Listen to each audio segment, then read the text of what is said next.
Your Excellency and dear friend, President Macky Sall, Your Excellency and dear friend, Chairperson Moussa Faki Mohamed, dear Prime Minister Abiy Ahmed, dear colleague Secretary General Abu Ghait, Excellencies, ladies and gentlemen, all protocol observed. Let me begin by recognizing President Macky Sall for his leadership as chair over the last year. President Assoumani, we look forward to working with you as incoming chairperson. And I want to commend all of you for uniting around the theme of an integrated, prosperous and peaceful Africa. The African Union is taking inspiring steps to help realize the enormous potential of this great continent. Africa is poised for progress. Agenda 2063, the decade of women's financial and economic inclusion, the continent's abundance of natural resources, and its greatest advantage of all, its people, representing a diverse range of cultures and languages. In particular, I'm pleased to see your strong focus on job creation and the enormous potential of the African continental free trade area. This represents a truly transformative pathway to job creation and new sources of prosperity for Africans, especially for the youth. And I applaud the exciting progress that has been made so far and the commitment of President Issoufou as champion of these important efforts. The United Nations is proud to be your partner and to work together. The ties between the African Union and the United Nations have never been stronger. But I also recognize the enormous tests that Africa, and indeed our world, is facing on virtually every front. I recently addressed the UN General Assembly on the multiple interlinked challenges confronting our world, greater than any in our lifetimes. And in many ways, the people of Africa are bearing the brunt of this crisis. A dysfunctional and unfair global financial system that is failing developing countries when they need it most. The deep inequalities in the availability of resources for the recovery from the pandemic. A cost of living crisis exacerbated by the consequences of the Russian invasion of Ukraine. Climate chaos that the people of Africa did very little to cause, that is whipping up floods and deadly droughts, putting communities and lives at risk and displacing millions. And peace and security threats, often involving interests and profits far beyond the continent's borders. Excellencies, across all these areas, the message is clear: Africa needs action. First, economic action.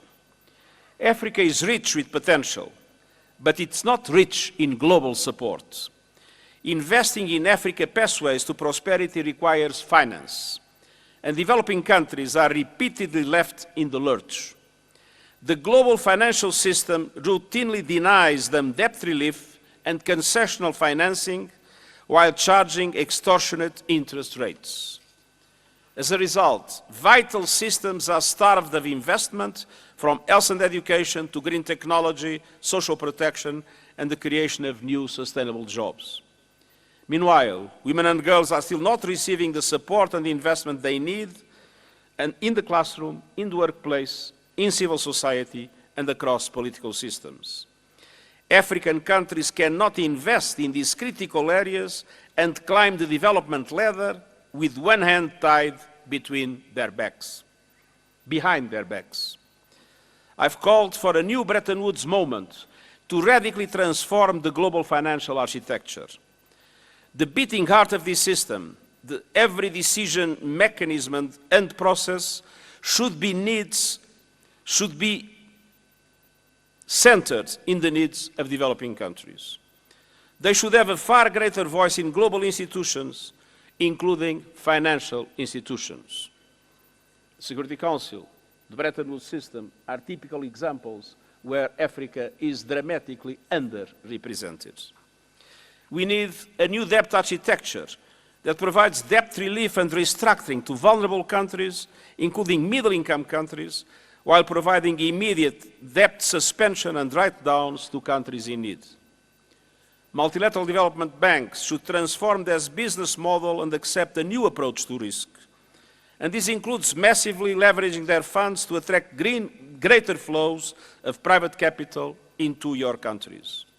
And it means scaling up guarantees and adopting first loss positions in coalitions of financial institutions to support developing countries, particularly in Africa. I will also continue pushing G20 leaders for an SDG stimulus to support the Global South. The SDG Summit in September must be a breakthrough moment in delivering support for developing countries and reforming a broken global financial system. I will continue standing with you in this fight.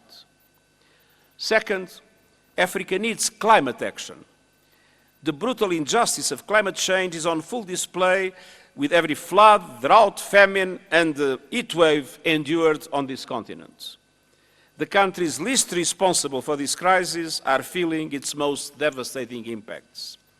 Meanwhile, several African countries are demonstrating strong leadership on climate. This includes Kenya's green economy strategy, the effort to protect the tropical forests of the Congo, South Africa's Just Transition Energy Partnership, and the EU's ambitious green stimulus program. I'm encouraged by the leading role of the African small island states, role they are playing in championing the Great Blue Wall Initiative. It is clear the world must decarbonize, but we need to ensure that the transition to renewable energy is a just transition, particularly in Africa, where energy access and development challenges must be properly addressed. This includes wider access to technologies like battery storage systems, components, and raw materials. The upcoming Transboundary Battery and Electric Vehicle Value Chain Initiative, hosted by DRC and Zambia, is a good example. But all these efforts must be matched by a tidal wave of support from developed countries. They must deliver on the $100 billion promised to developing countries. They must deliver on the loss and damage fund agreed to at the last COP in Sharm el-Sheikh. They must deliver on doubling adaptation finance. They must deliver on replenishing the Green Climate Funds. And deliver on plans for early warning systems to protect every person in the world within 5 years, including the 6 in 10 Africans who lack these systems. In September, I will convene a Climate Ambition Summit in our pathway to COP28 in December, where governments, businesses, and civil society will demonstrate their commitment to reach net zero.